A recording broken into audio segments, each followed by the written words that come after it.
Bonjour à tous, vous avez énormément apprécié la vidéo où je vous expliquais comment marche un électroaimant. Donc dans cette vidéo, je vais vous expliquer à quoi peuvent servir les électroaimants. Comme on l'a vu dans la précédente vidéo, un électroaimant, c'est ça, et sa fonction principale, c'est d'aimanter des corps ferreux. Maintenant, on va voir à quoi ils peuvent servir parce qu'ils peuvent servir à plein de choses et puis peut-être à des choses qu'on s'attend le moins. Donc vous allez peut-être découvrir des trucs dans cette vidéo. Premièrement, on peut, ce que j'appelle, utiliser son application directe. Donc directement utiliser pour l'aimanter. Quel pouvoir aimanter? Dans les centres de déchets, on peut passer un énorme électroaimant sur les déchets pour pouvoir trier les corps ferreux, par exemple, des plastiques.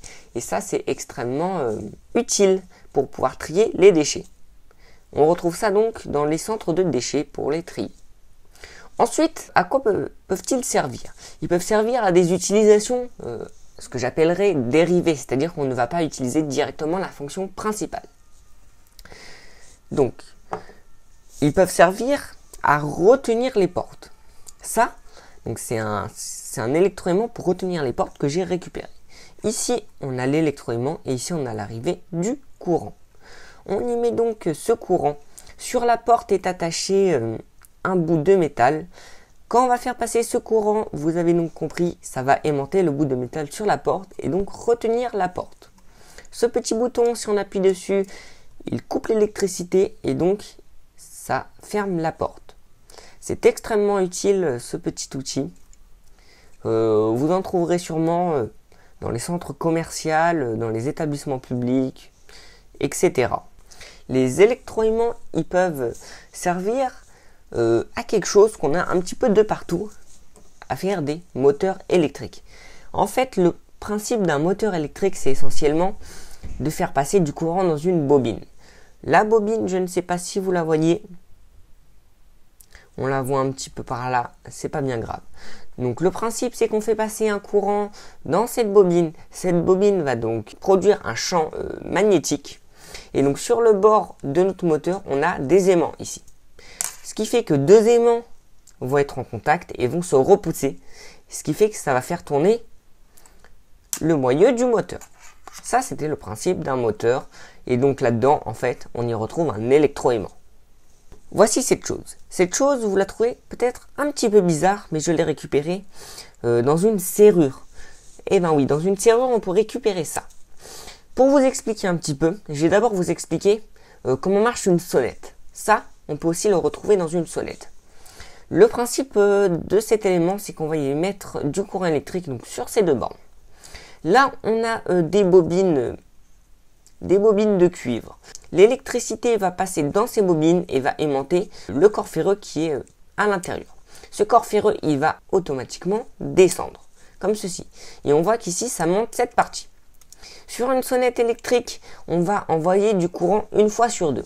Donc on envoie du courant, ça aimante, on enlève le courant, ça aimante plus. Ça aimante plus.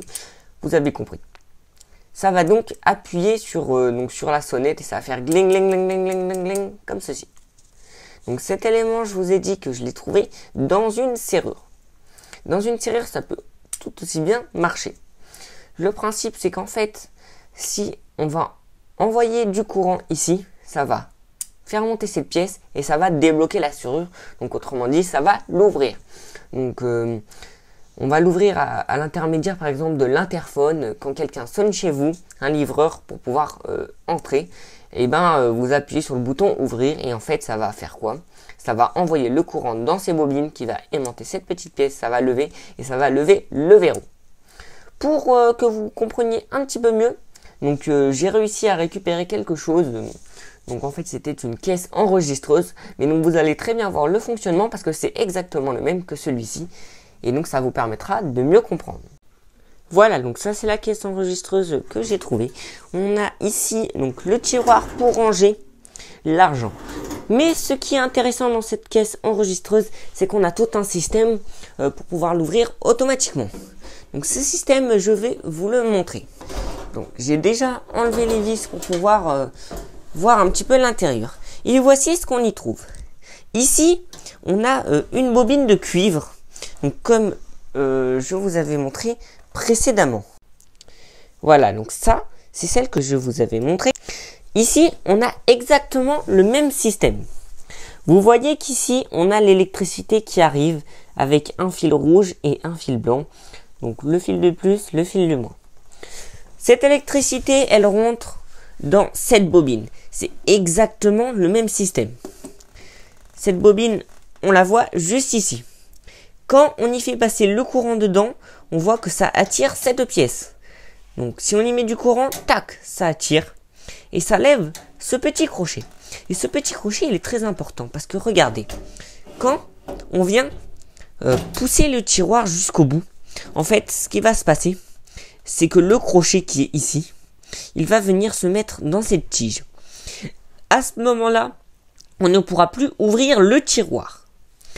Néanmoins, quand la caissière ou le caissier veut rentrer tout simplement de l'argent dans la caisse, il appuie sur un bouton. Ce bouton, il envoie de l'électricité dans ce fil.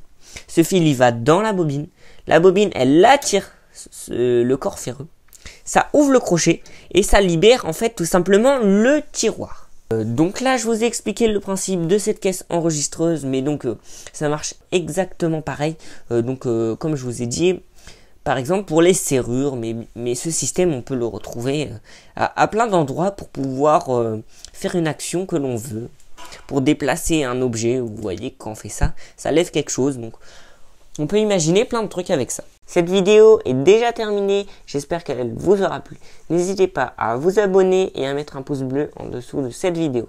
Et moi je vous dis à bientôt.